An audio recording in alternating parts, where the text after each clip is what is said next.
네, 안녕하세요. 오늘은 알랭드 보통의 불안에 대해서 리뷰를 하고자 합니다. 알랭드 보통은 스위스 태생의 일상의 철학자로 알려진 작가로서 2003년에 프랑스에서 예술 문화 훈장을 수여하고 기사자기를 받은 것으로 나타나고 있습니다. 알랭드 보통은 우리나라에서도 인기가 많은데요. 언젠가 인터뷰에서 한국에서 인기가 많은 이유가 뭐냐라는 질문에 자기 이름이 한국말로 보통이다, 오디너리, 보통이라고 해서 그런 것 같다라는 말을 했다고 합니다.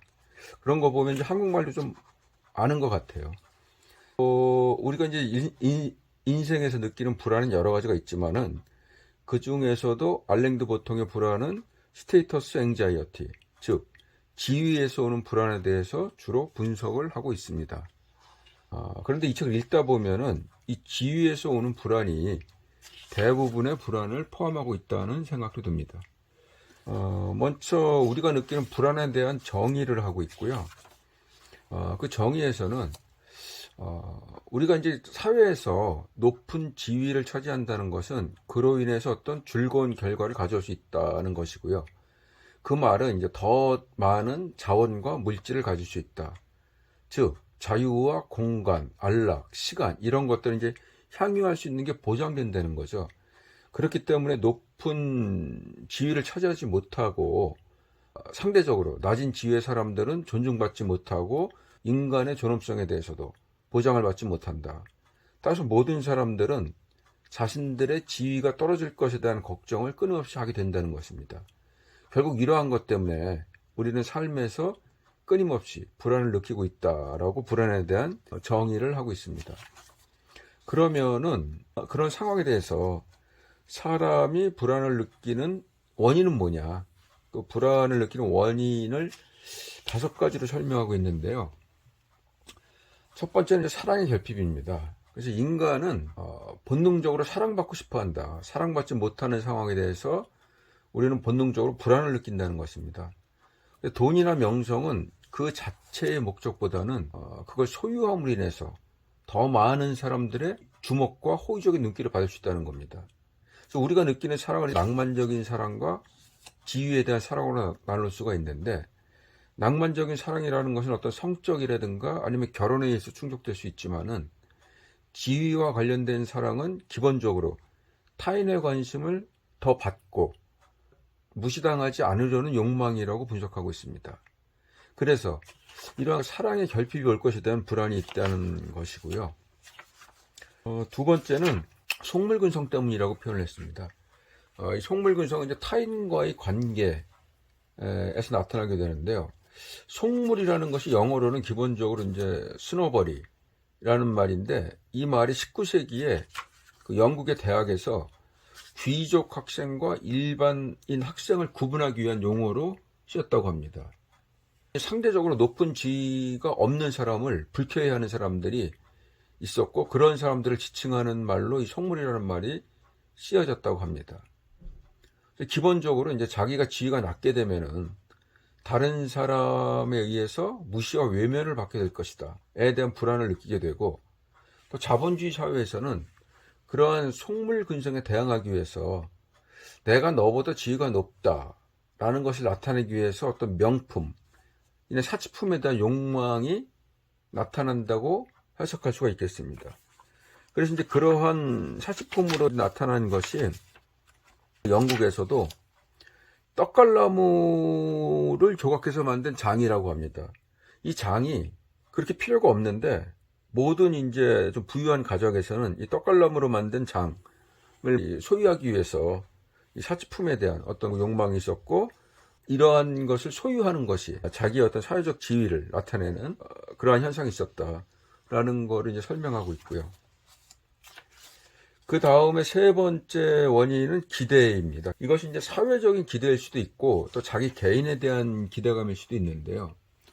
우리가 이제 물질적으로 계속 진보가 되죠. 이러한 현대 물질적인 풍요를 가장 잘 나타내는 걸로 알랭드 보통은 20세기에 백화점을 사례로 들고 있습니다. 여기 이제 백화점 사진인데요. 당시 파리에 있었던 백화점의 풍경이고요.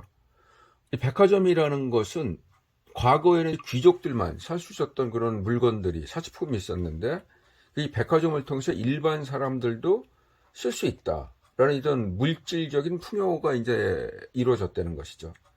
결국 과거보다 현대로 올수록 이러한 물질적인 풍요에 대한 기대감, 나도 이런 것을 쓸 수 있다라는 기대가 늘은 거죠. 그래서 실질적으로 우리의 궁핍은 줄었지만 이러한 물질적 풍요에 대한 기대감이 높아질수록 상대적 박탈감에 의한 불안이 더 커졌다는 겁니다. 그래서 이제 일반인들도 이런 드레스들을 입고 있는데 이런 드레스들을 모두가 입어야 되는 거죠. 그러면서 또 개인적인 어떤 자존심이라는 게 있는데요. 이 자존심은 자기가 하겠다고 내세운 거 또는 목표 세운 거 이것뿐에 실질적으로 이룬 것으로 나타나게 된다고 합니다. 그래서 이 자기가 내세운 것, 목표한 것에 비해서 이 분자, 실질적으로 이룬 것이 적어질수록 자존심은 떨어진다라고 분석하고 있고요. 그러면 이에 대한 해결책으로 실질적으로 분자를 높이는 거, 즉 실질적으로 이룬 게 많게 하거나 아니면은 과도한 성취, 내가 하고자 하는 과도한 목표를 내세우는 거를 좀 줄이는 거, 분모를 줄이는 거 역시도 자존심을 높이는 하나의 방법으로 제시를 하고 있습니다. 여기서 이제 조금 더 나아가서 이 내세에 대한 믿음, 다음 생에 대한 믿음이 있으면은 지상에서의 모든 일들은 순간적인 일이 되어버리죠. 그러면은 지상에서 모든 것을 살아있는 동안 다 해야 된다라는 이 분모가 줄어들 수 있겠죠. 그런데 이 내세가 없다고 생각하게 되면은 지상에서의 성취가 모든 것이 다 되기 때문에 이 분모가 커지는 거죠. 해야 될 것이 많아지기 때문에 그런 경우에 자존심은 더 박탈되게 될 거다라고 분석을 하고 있습니다. 근데 이게 쉬운 게 아닌 게 우리 현대사회에서는 성취를 강조하는 수많은 자기계발서들이 있습니다. 그래서 뭐 이러한 식으로 성공한 사람들의 어떤 자기계발서들의 영향이 있고 또 매스미디어에서도 이러한 것을 상당히 부각하기 있기 때문에 결국 이제 매스미디어에서 이렇게 어떤 사치생활이나 개인적인 성공담 등을 소개를 하고 있죠. 그럼으로 인해서 우리가 이루어야 될 것이던 분모를 계속 키우게 되고 또 실질적으로 그러한 것을 다 이루지 못했을 경우에 더 많은 자존심이 깎이게 되는 불안의 요소가 되고 있다는 겁니다. 여기서 이제 장자크 루소는 인간의 불평등 기원론이라는 책에서 부라는 것은 더 많은 것을 소유하는 것이 아니고 자기가 갈망하는 것을 소유하는 것이다 라고 얘기를 하고 있습니다. 그래서 보면은 부는 욕망에 따라 달라지는 상대적인 것이다. 우리가 얻을 수 없는 뭔가를 가지려 할 때마다 우리는 가진 재산과 관계없이 가난해진다. 우리가 가진 것에 만족할 때마다 우리는 실제로 소유한 것이 아무리 적더라도 부자가 될 수 있다. 라는 장자크 루소의 말을 인용을 하고 있습니다. 네 번째, 우리가 느끼는 불안의 원인은 이 사회 전반적인 능력주의라고 하겠습니다. 능력에 따른 보상이 어찌 보면 이제 평등한 것이라고 생각이 될 수도 있죠.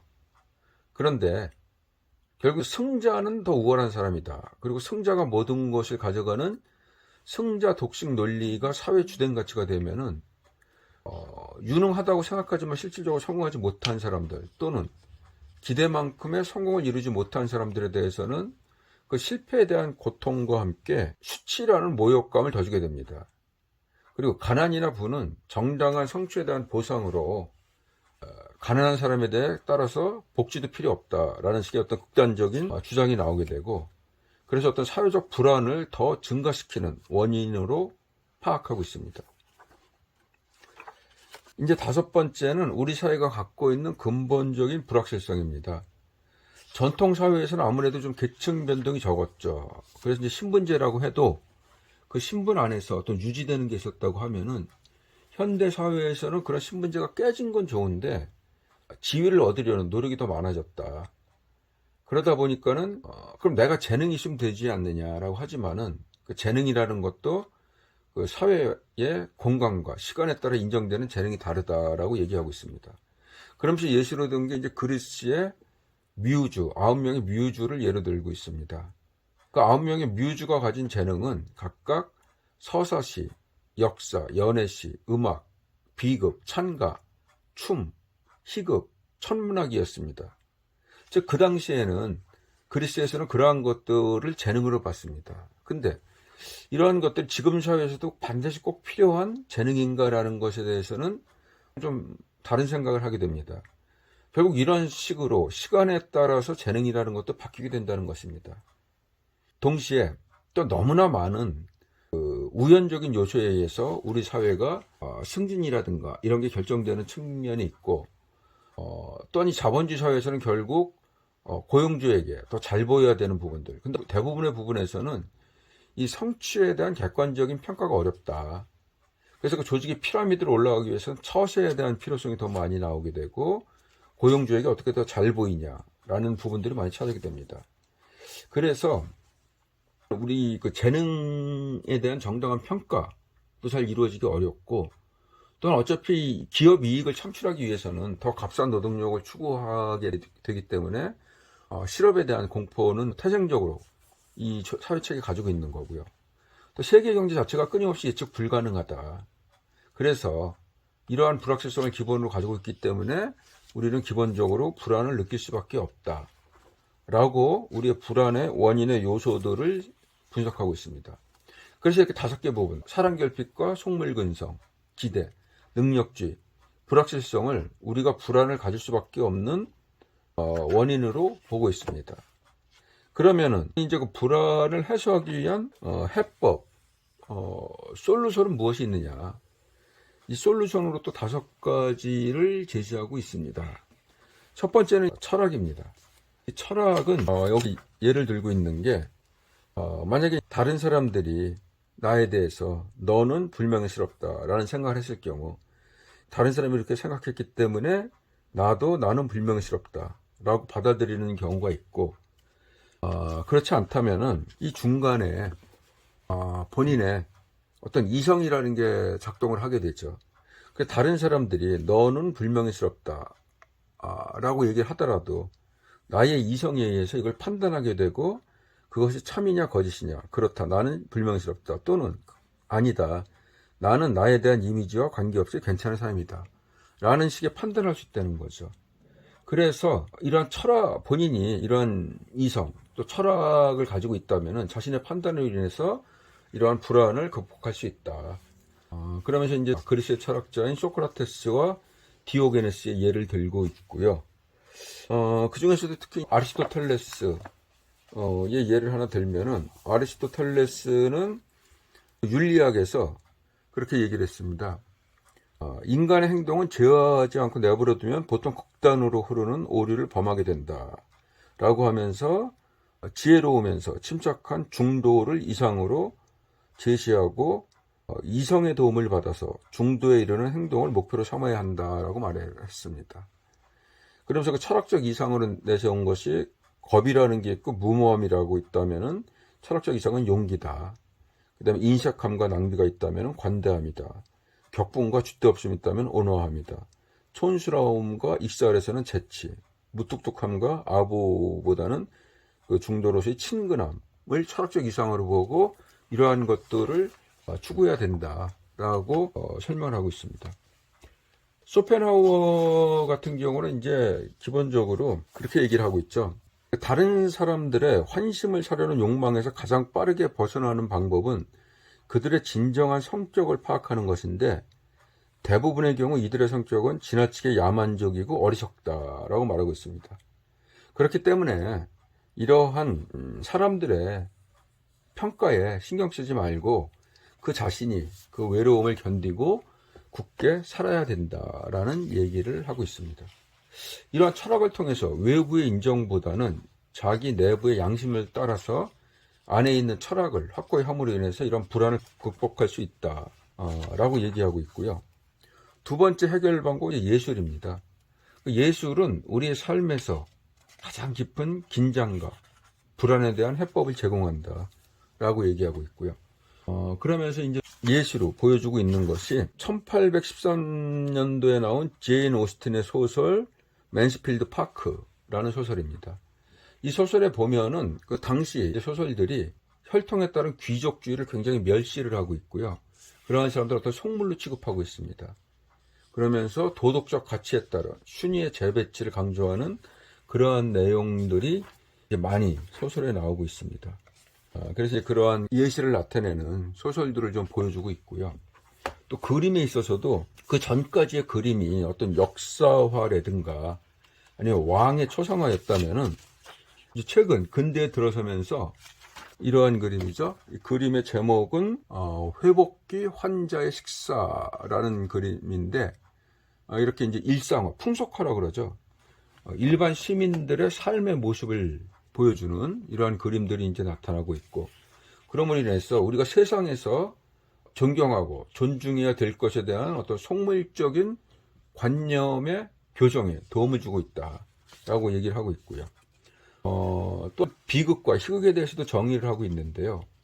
비극이라는 것은 내가 주인공과 비슷한 상황에서 역시 같은 실수를 함으로 인해서 그러한 비극적인 상황으로 파멸할 수 있다라는 사실을 우리가 항상 인식하고, 그러한 것이 우리를 겸손하게 만든다라고 비극의 의미를 얘기하고 있습니다. 반면에 희극이라는 것은 무엇이냐? 희극이라는 것은 너무 잘난 권력, 예를 들면 나폴레옹 같은 잘난 권력들에 대해서 풍자를 예시로 들고 있죠. 그래서 이제 나폴레옹의 이런 멋있는 그림이 있는가 하면은 여기에 대한 풍자로 나타나는 것이 이러한 거죠. 탐욕스러운 주교와 그 다음에 이제 왕과 이런 탐욕스러운 모습들을 어떤 만화나 풍자로 그려줌으로 인해서 어떤 물질적인 부에 대해서 편협한 가치관을 극복할 수 있다라고 얘기를 하고 있습니다.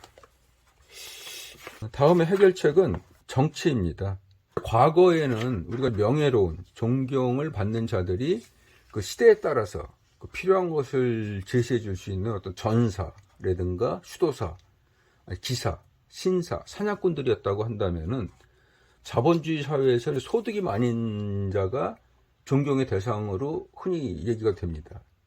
그런데 여기에 대해서 미셸 드 몽테뉴의 말을 좀 인용하고 있습니다. 그래서 몽테뉴는 비슷한 맥락에서 이제 삶의 결과들을 결정하는 우연적인 요인의 역할을 강조했습니다.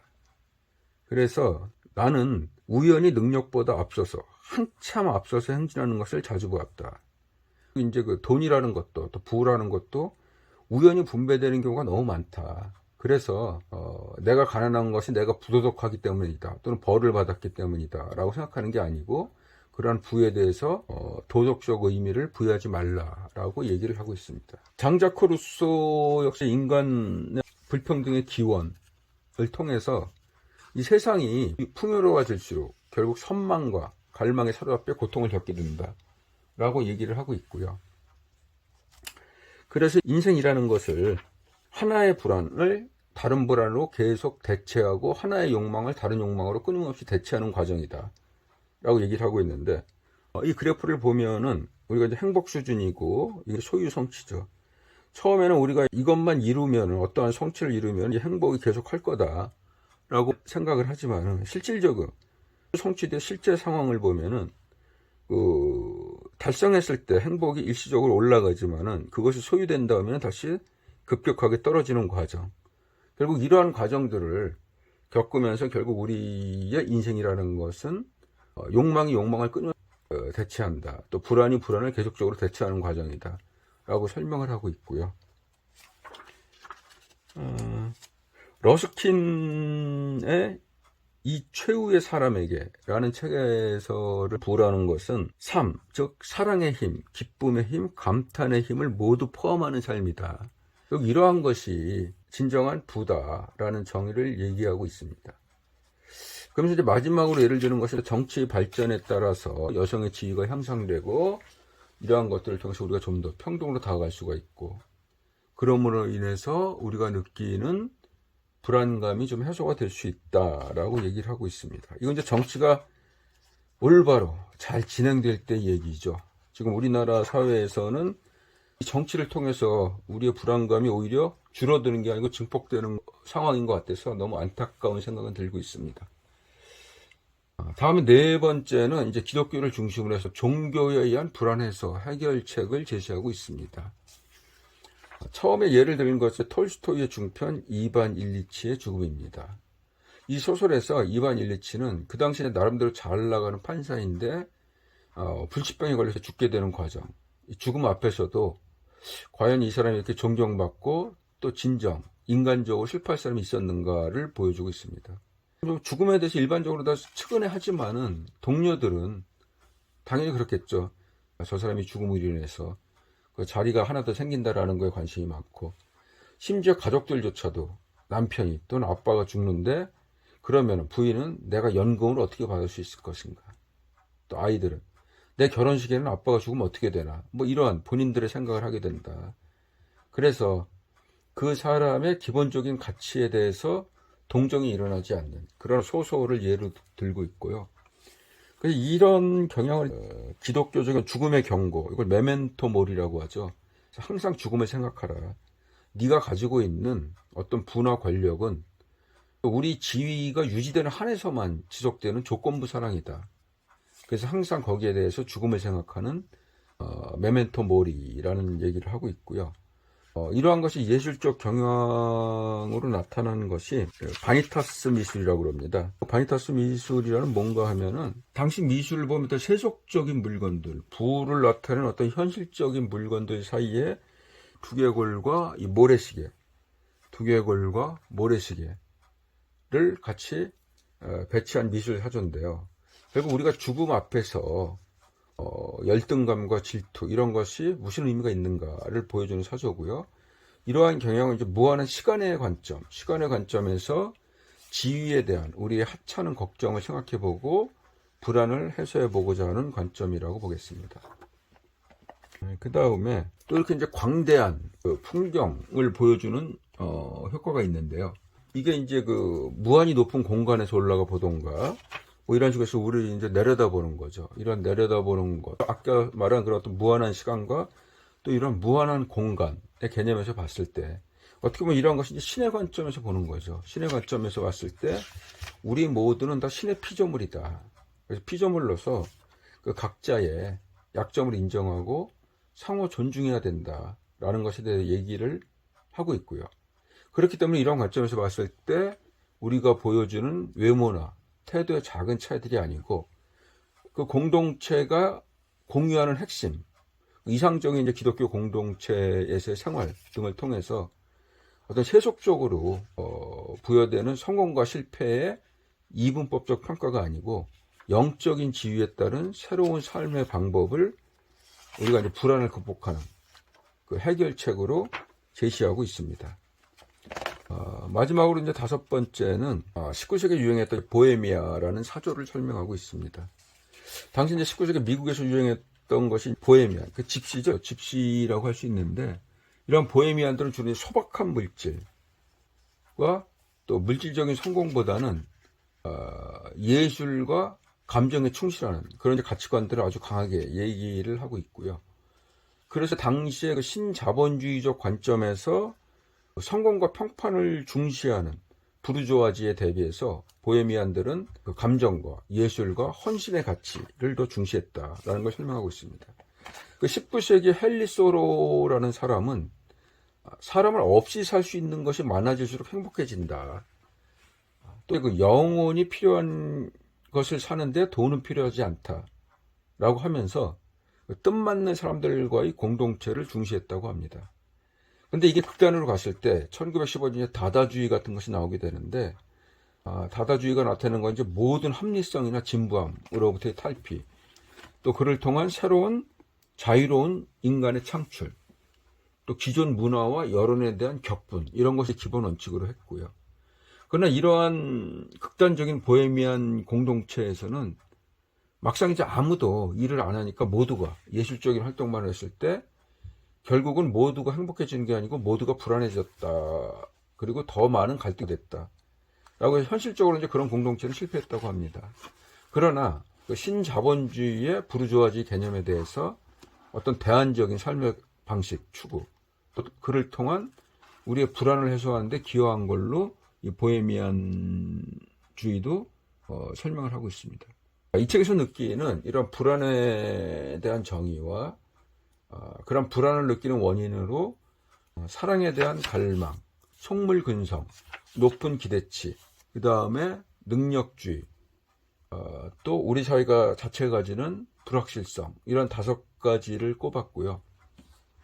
이러한 불안을 극복하기 위한 해결 방법으로 철학과 예술, 정치, 기독교 같은 종교적인 공동체 문화, 또 보헤미아 사조를 해결책으로 제시를 했습니다. 우리가 자본주의 사회에서 느끼는 불안의 근본적인 원인과 또 우리가 삶에서 성공을 거두는 데는 하나 이상의 다른 길이 있다라는 것에 대한 분석과 예시로 이런 불안의 해결 방안을 한번 생각해보는 그러한 시간이 됐다고 볼 수가 있겠습니다. 이상으로 이제 그 알랭드 보통의 불안에 대한 리뷰를 마치도록 하겠습니다. 감사합니다.